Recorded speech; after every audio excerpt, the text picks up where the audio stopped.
l'appel qui a été fait, c'est une convergence des quatre coins de la France à rejoindre la capitale. L'idée, elle est plutôt simple, hein, c'est reprendre tout simplement ce qui s'est passé au Canada. Il n'y a pas eu forcément d'appel au blocage clair, hein. C'est un appel à la convergence sur Ottawa. Et c'est le même appel qui est fait sur Paris. Et bon, on imagine bien que l'engorgement sera bien présent. Le but, en fait, simplement, c'est de se faire entendre. Les citoyens français manifestent leur mécontentement depuis bien longtemps concernant, premièrement, les mesures, mais pas seulement.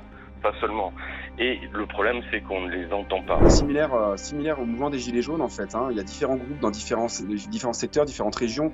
Donc chacun va faire ce qu'il veut pour bloquer, on va dire, la capitale et mettre une pression au gouvernement. La justice sociale avec les hausses de l'essence, l'obligation déguisée, on va dire, vaccinale. Il va y avoir un petit peu de tout au sein de ce convoi de la liberté.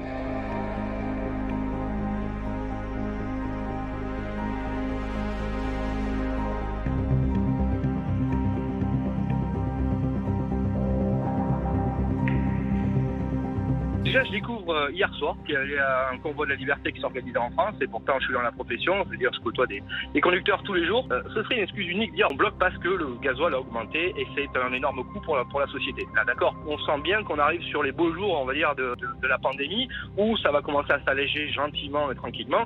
Il suffit juste d'être patient, quoi. Après, s'ils veulent bloquer pour d'autres raisons, qu'ils le disent. Même si le nombre de participants ne sera pas forcément extraordinaire, et l'efficacité de cette forme d'action peut être très très compliquée à gérer pour les pouvoirs publics.